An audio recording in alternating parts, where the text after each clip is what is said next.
اللهم صل على محمد وعلى آل محمد كما صليت على إبراهيم وعلى آل إبراهيم إنك حميد مجيد.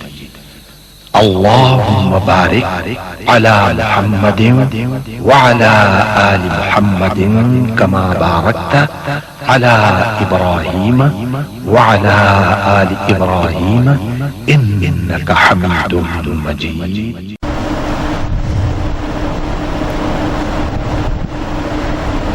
نحمدك يا مجيب كل سائل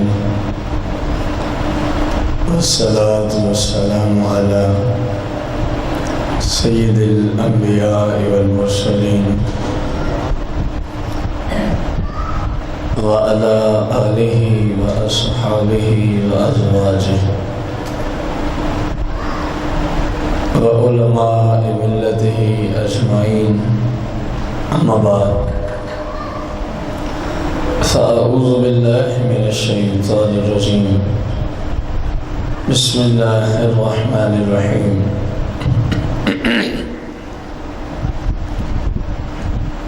قال النبي صلى الله عليه وآله وسلم: من آذى أهل المدينة أذاه الله وعليه لعنة الله. قال الله تبارك وتعالى في القرآن المجيد والفرقان الحميد في شان حبيبه عليه الصلاة والتسليم: إن الله وملائكته يصلون على النبي يا أيها الذين آمنوا صلوا عليه وسلموا تسليما. الصلاة والسلام عليك يا سيدي يا رسول الله. الصلاة والسلام عليك يا سيدي يا حبيب الله. الصلاة والسلام عليك يا سيدي يا شفيع المذنبين. الصلاة والسلام عليك يا سيدي يا رحمة للعالمين. الصلاة والسلام عليك يا سيدي يا جد الحسن والحسين. مولاي صل وسلم دائما ابدا على حبيبك خير الخلق كلهم.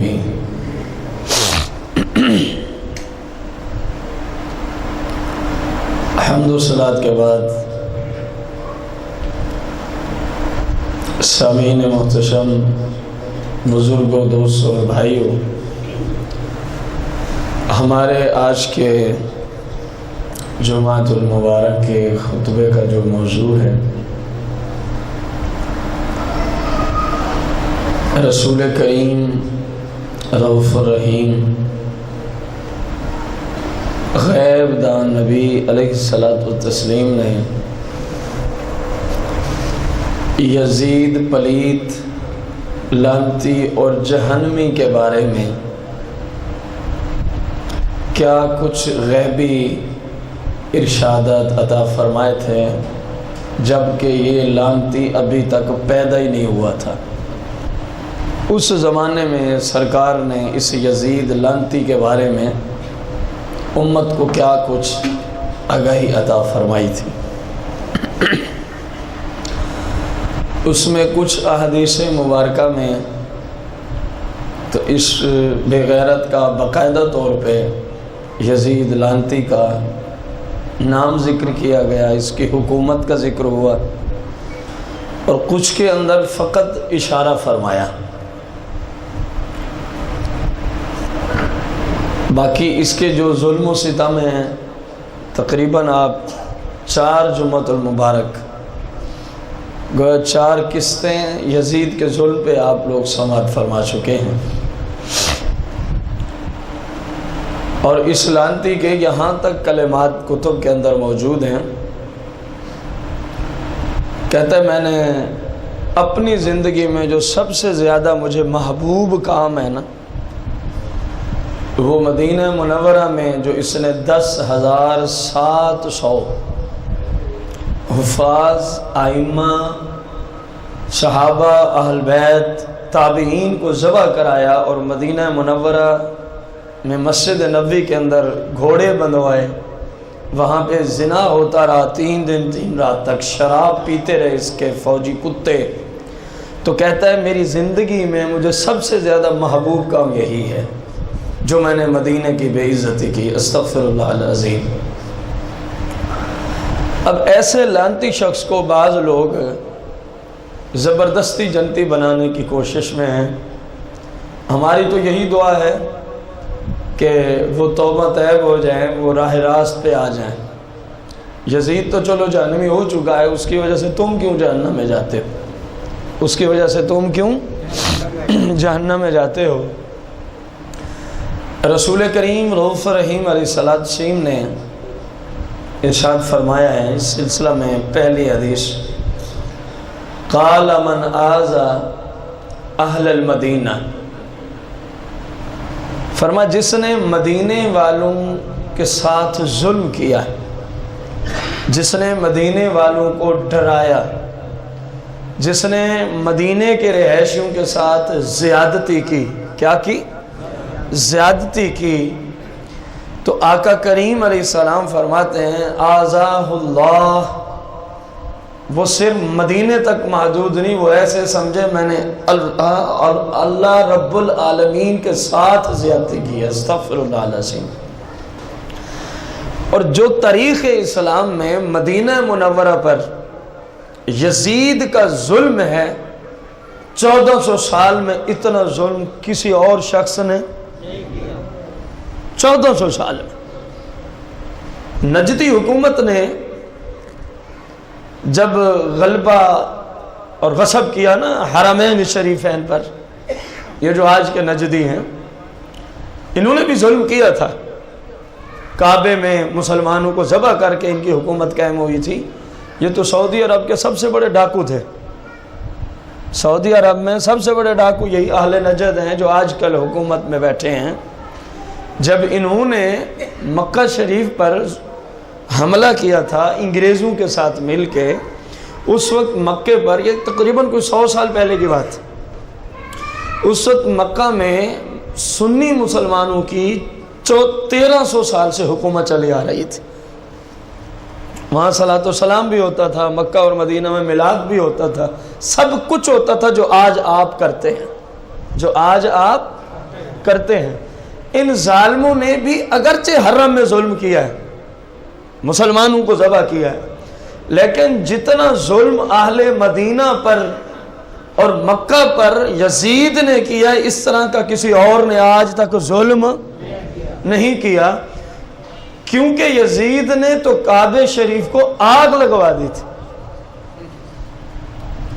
اس لعنتی شخص نے کعبہ شریف کو آگ تک لگوا دی تھی. اور مدینے پہ جو ظلم ہے وہ آپ پچھلے جمعۃ المبارک میں سن چکے ہیں. اور آقا کریم کیا فرما رہے ہیں کہ جو مدینے کے ساتھ زیادتی کا ارادہ رکھتا ہے، جس نے مدینے کے ساتھ ظلم کیا، زیادتی کی، تو رسول اللہ صلی اللہ علیہ وسلم نے فرمایا اس پر فعلیہ لعنت اللہ. کس کی لعنت ہے؟ اس شخص پہ کس کی لعنت ہے؟ تو یزید جیسا مدینے پہ ظلم کسی اور نے نہیں کیا. تو معلوم ہوا اس حدیث میں اور اس طرح کی صحیح میں، بخاری میں، مسلم میں، صحیح ستہ میں کثیر حدیثیں موجود ہیں اس عنوان کی کہ جو مدینہ کے ساتھ اس طرح کا ارادہ رکھے، جو مدینہ کے ساتھ اس طرح کا برا ارادہ، تو اس کے ساتھ یہ ہوگا، یہ ہوگا، یہ ہوگا. ان تمام احادیث کا مصداق اتم درجے میں کون بنتا ہے؟ یزید لعنتی شخص بنتا ہے. کون بنتا ہے؟ یزید بنتا ہے. اگلی حدیث مبارکہ، قال رسول اللہ صلی اللہ علیہ وسلم ستۃ لعنتهم ولعنهم اللہ وکل نبی یستجاب. اب حدیث کو غور سے سننا.